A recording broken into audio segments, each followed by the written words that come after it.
Praise the Lord. ഒരു വിശ്വാസി എന്നുള്ള പേരിനപ്പുറത്ത് നമ്മുടെ കർത്താവുമായിട്ടുള്ള കൂട്ടായ്മയിൽ എങ്ങനെ മുൻപോട്ട് പോകാം എന്നുള്ളതാണ് ഇന്ന് ചിന്തിക്കുവാനായിട്ട് പോകുന്നത്. വിശ്വാസത്തിൻ്റെ ആരംഭ നാളുകളിൽ ദൈവത്തോടുകൂടി ഒരു വ്യക്തിക്ക് നടക്കാൻ പറ്റും എന്നുള്ള സന്ദേശങ്ങളൊക്കെ കേൾക്കുമ്പോൾ, ബൈബിൾ വായിച്ചപ്പോൾ എൻ്റെ ഹൃദയത്തിൻ്റെ അകത്ത് ഒരുപാട് സംശയങ്ങൾ അന്നുണ്ടായിരുന്നു. കാരണം നമ്മൾ കാണാത്ത ഒരു ദൈവത്തോടു കൂടി നമ്മൾ എങ്ങനെയാണ് നടക്കുന്നത്?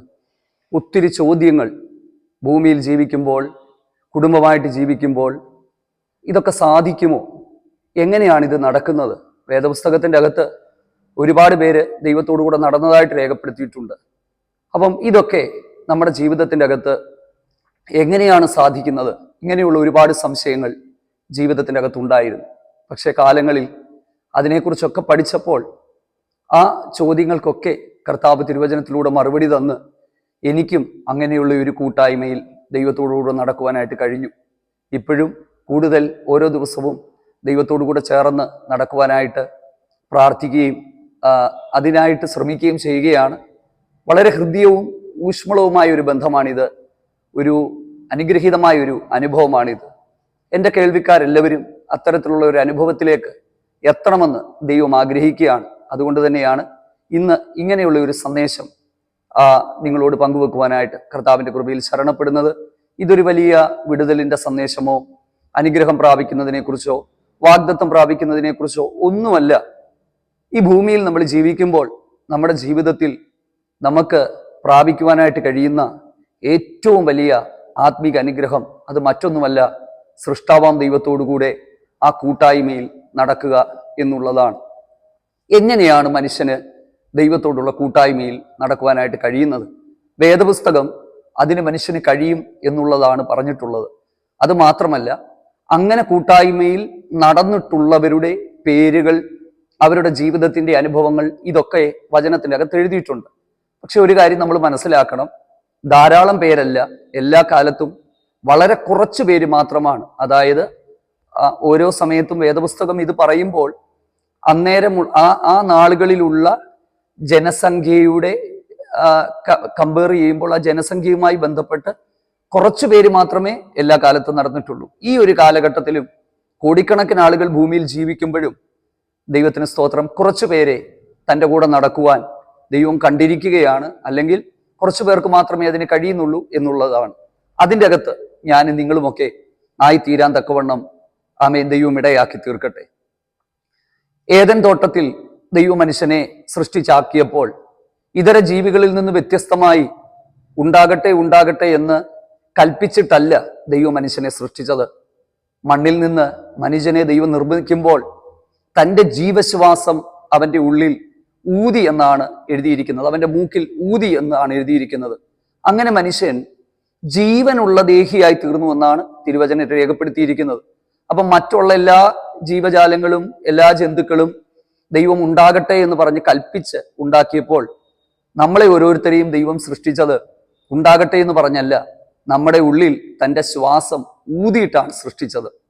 അപ്പം ശരിക്കും പറഞ്ഞാൽ ദൈവത്തിൻ്റെ ശ്വാസം തന്നെയാണ് നമ്മുടെ ഉള്ളിൽ ഉള്ളത്. ദൈവം തൻ്റെ സാദൃശ്യത്തിലും സ്വരൂപത്തിലും മനുഷ്യനെ സൃഷ്ടിച്ചു എന്ന് പറയുമ്പോൾ അതിൻ്റെ ഒരർത്ഥം എന്ന് പറയുന്നത് നമുക്ക് ദൈവത്തോടുകൂടെയുള്ള കൂട്ടായ്മയിൽ നടക്കാനായിട്ട് പറ്റും. എങ്ങനെ ദൈവശബ്ദം കേൾക്കാമെന്ന് പറഞ്ഞൊരു സന്ദേശം, ഒരു മെസ്സേജ് കുറേ നാളുകൾക്ക് മുമ്പ് ഇട്ടിരുന്നു. ഒരുപാട് പേരുടെ ജീവിതത്തിൻ്റെ അകത്ത് അത് അനുഗ്രഹമായി. അതിനോട് തന്നെ ചേർന്ന് പോകുന്ന മറ്റൊരു സന്ദേശമാണ് ഈ സന്ദേശം. ഈ സന്ദേശം മുഴുവനും നിങ്ങൾ സ്കിപ്പ് ചെയ്യാതെ മുഴുവനായിട്ട് കാണുക. ഞാൻ പറഞ്ഞല്ലോ, ഇതൊരു അനുഗ്രഹമോ വിടുതലോ അത്ഭുതമോ ഒന്നുമല്ല. എങ്ങനെ നമ്മുടെ നിത്യജീവിതത്തിൽ നമുക്ക് കർത്താവിനോട് കൂടെ നടക്കാൻ പറ്റും, അത് കഴിയും. അത് സാധിക്കാത്തൊരു കാര്യമല്ല. നമ്മൾ കുറച്ച് കാര്യങ്ങൾ ശ്രദ്ധിച്ചാൽ മാത്രം മതി, നമുക്കതിന് കഴിയും. സർവശക്തനായ ദൈവം മനുഷ്യനോടുകൂടെ കൂട്ടായ്മയിൽ നടക്കാൻ ആഗ്രഹിക്കുന്നുണ്ടോ? ദൈവത്തിൻ്റെ ഹൃദയത്തിൻ്റെ അകത്ത് സൃഷ്ടിതാവായ ദൈവത്തിന് എന്തെങ്കിലുമൊക്കെ ആഗ്രഹങ്ങളും അഭിലാഷങ്ങളും ഇച്ഛകളുമൊക്കെ ഉണ്ടോ? നമ്മൾ ചിന്തിക്കുന്നത് ഇച്ഛകളും ആഗ്രഹങ്ങളും അഭിലാഷങ്ങളുമൊക്കെ മനുഷ്യന് മാത്രമേ ഉള്ളെന്നാണ്. പക്ഷെ വചനം പഠിച്ചപ്പോൾ എനിക്കൊരു കാര്യം മനസ്സിലായി. മനുഷ്യന് മാത്രമല്ല, ദൈവത്തിനും ചില ആഗ്രഹങ്ങളും അഭിലാഷങ്ങളും ഒക്കെ ഉണ്ട്. ഈ ആഗ്രഹത്തിൻ്റെയും അഭിലാഷങ്ങളുടെയും സാക്ഷാത്കാരത്തിനായിരിക്കണം മനുഷ്യനെ ദൈവം സൃഷ്ടിച്ച് ഏദൻ തോട്ടത്തിലാക്കിയത്. ഈ വൈകാറാകുമ്പോൾ സൂര്യൻ അസ്തമിക്കുന്ന സമയത്തോട് അടുത്ത് വരുമ്പോൾ, വെയിലാറുമ്പോൾ അവിടേക്ക് ഇറങ്ങി വന്ന് മനുഷ്യനുമായിട്ടുള്ള ഒരു കൂട്ടായ്മയിൽ ദൈവം വസിച്ചിരുന്നുവെന്ന് തിരുവചനം വായിക്കുമ്പോൾ നമുക്ക് മനസ്സിലാകും. അപ്പൊ തീർച്ചയായിട്ടും ദൈവം കൂട്ടായ്മ ആഗ്രഹിച്ചിട്ടുണ്ട്. പക്ഷേ ആ തോട്ടത്തിന്റെ അകത്ത് ഇത്രയധികം മനുഷ്യനെ ദൈവം സ്നേഹിച്ചിട്ടും ചില നിയന്ത്രണങ്ങൾ ദൈവം വെച്ചു. നമുക്കറിയാമല്ലോ ആ നിയന്ത്രണങ്ങൾ എന്തൊക്കെയായിരുന്നെന്ന്. ആ നിയന്ത്രണങ്ങൾ വെച്ചതിന്റെ കാരണം ഞാൻ ചിന്തിച്ചപ്പോൾ എനിക്ക് തോന്നുന്നത് ദൂതലോകത്തിൽ സംഭവിച്ച ആ ഒരു വലിയ പരാജയവും വീഴ്ചയും ഇനിയും സംഭവിക്കാൻ പാടില്ല.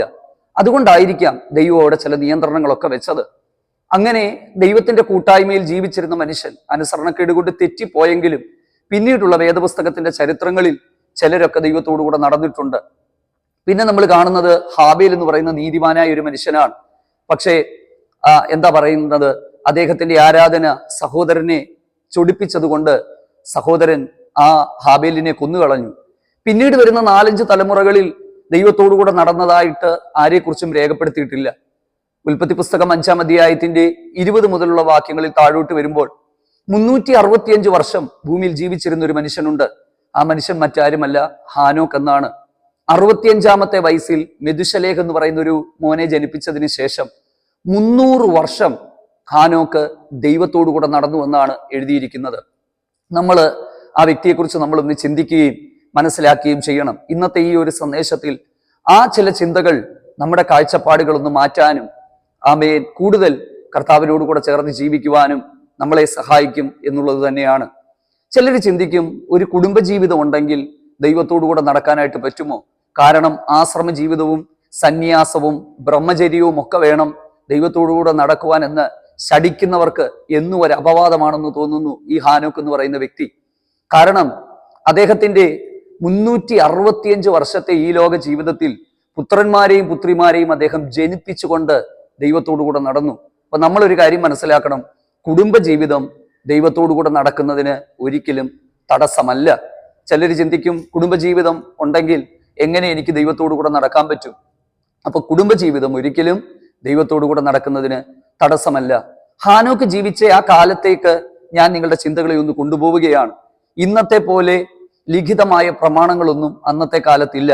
വേദപണ്ഡിതന്മാർ ആ കാലത്തെ വിളിക്കുന്നത് തന്നെ മനസാക്ഷിയുടെ യുഗം എന്നുള്ളതാണ്. എന്ന് പറഞ്ഞാൽ കോടതികളില്ല, ന്യായാധിപന്മാരില്ല, ഓരോരുത്തർക്കും ഇഷ്ടമുള്ളതുപോലെ നടക്കാം.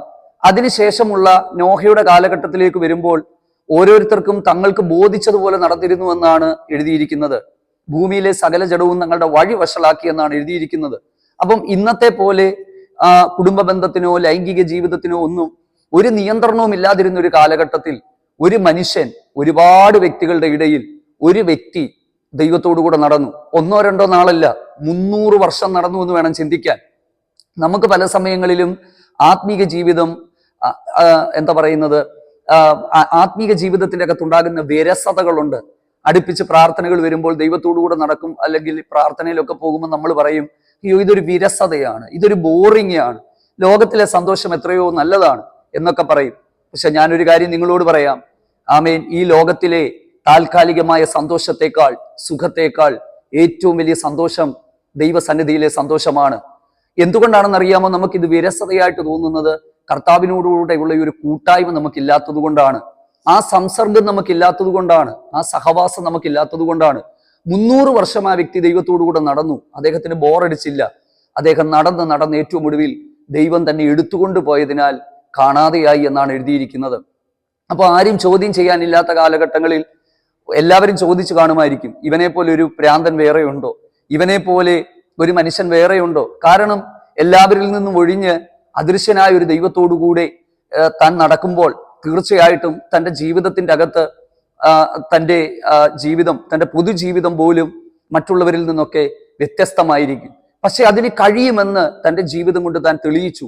ഏറ്റവും ഒടുവിൽ ദൈവം തന്നെ എടുത്തുകൊണ്ടുപോയി. ഞാൻ ചിന്തിക്കുന്നത്, ദൈവത്തിന് തന്നെ പിരിഞ്ഞ് ജീവിക്കാൻ പറ്റാതിരുന്ന ഒരു സമയത്തിലേക്ക് എത്തിക്കാണും. ഇത്രയും വർഷങ്ങൾ ഒന്നിച്ച് നടന്നതല്ലേ എൻ്റെ പ്രിയപ്പെട്ടവരെ.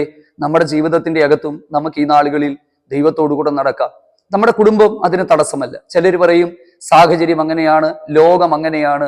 ഇന്നുള്ളതിനേക്കാൾ മോശം സാഹചര്യത്തിൽ ജീവിച്ച വ്യക്തിയാണ് ഹാനോക്ക്, ഇല്ലേ? ആ കാലഘട്ടത്തിൽ അദ്ദേഹം ദൈവത്തോടു കൂടെ നടന്നു. ഏറ്റവും ഒടുവിൽ ദൈവം അദ്ദേഹത്തെ എടുത്തുകൊണ്ടുപോയി എന്നാണ് ഈ ഒരു കാലഘട്ടത്തിലും ദൈവത്തോടു കൂടെ നടക്കുന്നവരെ താമസിക്കാതെ കർത്താവ് എടുത്തുകൊണ്ട് പോകുന്ന ദിവസങ്ങൾ വരികയാണ്. അന്നത്തെ മാധ്യമങ്ങളൊക്കെ എന്ത് റിപ്പോർട്ട് ചെയ്ത് കാണുമെന്നൊന്നും എനിക്കറിയില്ല. പക്ഷേ അദ്ദേഹത്തെ ഒരു ദിവസം കാണാതെയായപ്പോൾ അദ്ദേഹത്തിന്റെ ശവശരീരം അന്വേഷിച്ച് ആളുകൾ ചുറ്റി നടന്നു കാണും. അന്നത്തെ കാലത്തെ മാധ്യമങ്ങൾ ഉണ്ടോ എന്ന് എനിക്കറിയത്തില്ല. പക്ഷേ ഒരു വലിയ വാർത്തയായി കാണും, ഹാനോക്കിനെ കാണുന്നില്ല. അതുപോലെ ഈ ഒരു കാലഘട്ടത്തിലും അത് സംഭവിക്കാൻ പോവുകയാണ്. ചിലരെ കാണുന്നില്ല, ചിലര് അപ്രത്യക്ഷരായിരിക്കുന്നു. എവിടെയാണ്? മറ്റൊന്നുമല്ല, ഈ കാലഘട്ടത്തിൽ ദൈവത്തോടു കൂടെ നടക്കുന്നവനെ കർത്താവ് എടുത്തുകൊണ്ട് പോകുന്ന ദിവസങ്ങൾ വരികയാണ്. നോഹ ദൈവത്തോടു കൂടെ നടന്നു. അബ്രഹാമിന്റെ വിളിയുടെ പുറകിലെ ഉദ്ദേശം എന്താ? അബ്രഹാം ദൈവത്തിന്റെ വഴികളിൽ നടക്കാനാണ് അബ്രഹാമിനെ ദൈവം തിരഞ്ഞെടുത്തത്. അടുത്തത് ദാവീദ് ദൈവത്തോടു കൂടെ നടന്നു എന്ന് നമുക്ക് മനസ്സിലാക്കാൻ പറ്റും. കർത്താവായ യേശു ക്രിസ്തുവിന്റെ ഐഹിക ശുശ്രൂഷയിലേക്ക് വരുമ്പോൾ നോക്കിക്കേ, ദൈവമായിരുന്നവൻ ആ സ്വർഗസ്ഥാനങ്ങളെല്ലാം വിട്ട് താണ ഭൂമിയിലേക്ക് വന്നിട്ട് ചുങ്കക്കാരോടും പാപികളോടും കൂടെ വസിച്ചു എന്നുള്ളത് എത്രയോ അത്ഭുതകരമാണ്. സാധാരണക്കാരായ അക്ഷരാഭ്യാസമില്ലാത്ത ദരിദ്രരായ മത്സ്യത്തൊഴിലാളികളോടൊപ്പം കിടന്നുറങ്ങി അവരോടുകൂടെ യാത്ര ചെയ്ത് ഈ ദൈവപുത്രനായവൻ ഇതെല്ലാം ചെയ്തു എന്ന് പറയുമ്പോൾ മനുഷ്യനോടുകൂടെ ദൈവം വസിക്കാൻ എല്ലാ കാലത്തും ആഗ്രഹിക്കുകയാണ്. ആ കർത്താവ് നമ്മളോടുകൂടെയും വസിക്കുവാനായിട്ട് ആഗ്രഹിക്കുന്നു. പക്ഷെ ഒറ്റ കാര്യം മാത്രമേ ഉള്ളൂ, നമ്മുടെ ചിന്തകൾ അതിനായി ഒരുക്കേണ്ടതായിട്ടുണ്ട്. യേശു കർത്താവിന്റെ പഠിപ്പീരുകൾ ശ്രദ്ധിച്ചാൽ നമ്മൾ ചിന്തിക്കേണ്ടുന്ന ചില വാക്കുകളുണ്ട്. എന്നിൽ വസിപ്പീൻ, എന്റെ കൂട്ടായ്മയിൽ ഇരിപ്പീൻ. ശിഷ്യന്മാരെ യേശു തിരഞ്ഞെടുത്തത് എന്തിനാണ്? തന്നോടുകൂടെ ഇരിക്കേണ്ടതിന്, പ്രസംഗിക്കേണ്ടതിന്. അപ്പോൾ ഒന്നാമത് ഇരിക്കാൻ തന്നെയാണ്. അടുത്തത് എന്റെ ശുശ്രൂഷകൻ, എനിക്ക് ശുശ്രൂഷ ചെയ്യുന്നവൻ ഞാൻ ഇരിക്കുന്നിടത്ത് ഇരിക്കും എന്ന് കർത്താവ് പറഞ്ഞ വാക്കുകൾ ഈ സമയത്ത് നമ്മളൊന്ന് ഓർക്കുന്നത് നല്ലതാണ്. യോഹന്നാന്റെ സുവിശേഷത്തിലേക്ക് വരുമ്പോൾ എന്നെ സ്നേഹിക്കുന്നവൻ എന്റെ കൽപ്പനകൾ പ്രമാണിക്കും, എന്റെ പിതാവ് അവനെ സ്നേഹിക്കും, ഞങ്ങൾ അവനോടുകൂടെ വാസം ചെയ്യും. അപ്പം ഇതാണ് യഥാർത്ഥമായ ക്രിസ്തീയ ജീവിതം എന്ന് പറയുന്നത്. ഇത് ആചാരങ്ങളിലും അനുഷ്ഠാനങ്ങളിലും ചടങ്ങുകളിലും ഒതുങ്ങിപ്പോകുന്നതല്ല. എൻ്റെ പ്രിയപ്പെട്ടവരെ, ഈ ദിവസങ്ങളിൽ ദൈവത്തോടു കൂടെയുള്ള കൂട്ടായ്മയിൽ നടക്കാൻ തക്കവണ്ണമാണ് അവിടുന്ന് നമ്മളെ ഓരോരുത്തരെയും സൃഷ്ടിച്ചത്. ഇല്ലേ? നമ്മുടെ അകത്തുള്ള ആ ശ്വാസം, നമ്മുടെ അകത്തുള്ള ആത്മാവ്, ആ ജീവൻ, അത് ദൈവത്തിൻ്റെതാണ്. ദൈവത്തിന്റെ ഭാഗം തന്നെയാണ് നമ്മുടെ ഉള്ളിൽ. അതുകൊണ്ട് നമുക്ക് തീർച്ചയായിട്ടും ദൈവത്തോട് കൂടെ നടക്കാൻ പറ്റും. ചില കാര്യങ്ങൾ മാത്രമേ ഉള്ളൂ. എനിക്ക് ഈ ഹാനോക്കുമായിട്ട് ബന്ധപ്പെട്ട് ഹാനോക്കിനോടുകൂടെ ദൈവം നടന്നു എന്നുള്ളതിനേക്കാൾ ദൈവത്തോടുകൂടെ ഹാനോക്ക് നടന്നു എന്നൊരു പദമാണില്ലേ. ഹാനോക്ക് ദൈവത്തോടുകൂടെ നടന്നു. എന്നോടുകൂടെ ദൈവം നടന്നു എന്നുള്ളതിനേക്കാൾ ഞാൻ ദൈവത്തോടുകൂടെ നടക്കുന്നു എന്ന് പറയുമ്പോൾ അർത്ഥം എന്താ? ഞാൻ പോകുന്ന എല്ലാ സ്ഥലത്തും ദൈവത്തിന് ചിലപ്പോൾ വരാൻ കഴിയണമെന്നില്ല. ഞാൻ സിനിമാ തിയേറ്ററിൽ പോയാൽ ദൈവം ഇവിടെ വരില്ല. ഞാൻ കള്ളിഷാപ്പിൽ പോയാൽ ദൈവം ഇവിടെ വരില്ല. ഞാൻ ആകാത്ത പ്രവർത്തികൾക്കായി പോയാൽ ദൈവം ഇവിടെ വരില്ല. അതുകൊണ്ട് എന്നോടുകൂടെ ദൈവം നടക്കുന്നു എന്നുള്ളതിനേക്കാൾ ഞാൻ ദൈവത്തോടുകൂടെ നടക്കുന്നു എന്നുള്ള ആ ഒരു പദപ്രയോഗമാണ് ഏറ്റവും കൂടുതൽ അതേ നന്നായിട്ടുള്ളത്. നമ്മൾ എടുക്കുന്ന കർത്തൃമേശ, തിരുമേശ അല്ലെങ്കിൽ ലോർഡ് സപ്പർ, അപ്പവും വീഞ്ഞും, ആ അപ്പവും വീഞ്ഞും ഒക്കെ നമ്മൾ ഭക്ഷിച്ച് പാനം ചെയ്യുമ്പോൾ എന്താ സംഭവിക്കുന്നത്? കർത്താവിനോടുകൂടെയുള്ള ആ കൂട്ടായ്മ ബന്ധത്തെ ഒരിക്കൽ കൂടി നമ്മൾ ഉറപ്പിക്കുകയാണ്, ഇല്ലേ? ആ ഒരു ആത്മീക ശുശ്രൂഷയ്ക്കകത്ത്. അപ്പം ഇതെല്ലാം ചെയ്യുമ്പോഴും അതിന്റെ പിന്നിലുള്ള ആത്മീക അർത്ഥത്തെ നമ്മളൊന്ന് മനസ്സിലാക്കുന്നത് നല്ലതാണ്. വെളിപ്പാട് പുസ്തകത്തിലേക്കൊക്കെ വരുമ്പോൾ 7 സഭകളുടെ ആ ഒരു ഭാഗത്ത് നിങ്ങൾ വായിച്ചു നോക്കിയാൽ അറിയാം, പല സ്ഥലങ്ങളിലും ദൈവം, അതേ കർത്താവ് പുറത്തേക്ക് പോയി എന്ന് പറഞ്ഞാൽ ആ ദൈവത്തോടുകൂടെ നടക്കുവാൻ താല്പര്യമില്ലാത്തത് കൊണ്ട്, പലതിലേക്കും അതേ ദൃഷ്ടി മാറിപ്പോയത് കൊണ്ട് ആ കൂട്ടായ്മ ബന്ധം നിലനിർത്തുവാൻ കഴിഞ്ഞില്ല. അതും വചനം രേഖപ്പെടുത്തിയിട്ടുണ്ട്. ഞാൻ ഈ സന്ദേശത്തെ അവസാനിപ്പിക്കുകയാണ്. ഞാൻ പറയട്ടെ, കുടുംബജീവിതം ദൈവത്തോടുകൂടെ നടക്കുന്നതിന് തടസ്സമല്ല. സാഹചര്യങ്ങൾ ദൈവത്തോടുകൂടെ നടക്കുന്നതിന് തടസ്സമല്ല. ദൈവത്തോടുകൂടെ നടക്കണമെങ്കിൽ എങ്ങനെയാണ്? വിശ്വാസത്തോടുകൂടി ദൈവത്തോടുകൂടെ നടക്കുക. ദൈവവചനം വായിച്ച് ആ വഴികളിൽ നടക്കുമ്പോൾ നാം ദൈവത്തോടുകൂടെ നടക്കുകയാണ്. ആ കർത്താവ് നമ്മളോട് സംസാരിക്കും. ആ കൂട്ടായ്മ ബന്ധം ഇത് ഒരു മിനിറ്റുകൾ കൊണ്ടോ മണിക്കൂറുകൾ കൊണ്ടോ തീരുന്നതല്ല. ഇതൊരു ജീവിതത്തിന്റെ ഭാഗമാക്കേണ്ടതാണ്. ഇത് അനുദിനവും ശക്തിപ്പെടേണ്ടതാണ്. എനിക്ക് തോന്നുന്നു ഞാൻ ഏറ്റവും അധികം പ്രസംഗിക്കുന്ന വിഷയങ്ങളിൽ ഒന്ന് ദൈവത്തോടുകൂടെ നടക്കുക എന്നുള്ളതാണ്. കാരണം എനിക്ക് ശുശ്രൂഷിക്കാനും ദൈവവചനം പറയാനും കുഞ്ഞുങ്ങളെയൊക്കെ പഠിപ്പിക്കാനും ഞാൻ ഏറ്റവും ഇഷ്ടപ്പെടുന്നത് ദൈവത്തോടുകൂടെ നടക്കുക, ദൈവശബ്ദം കേൾക്കുക, ഇങ്ങനെയുള്ള ഒരു കാര്യമാണ്.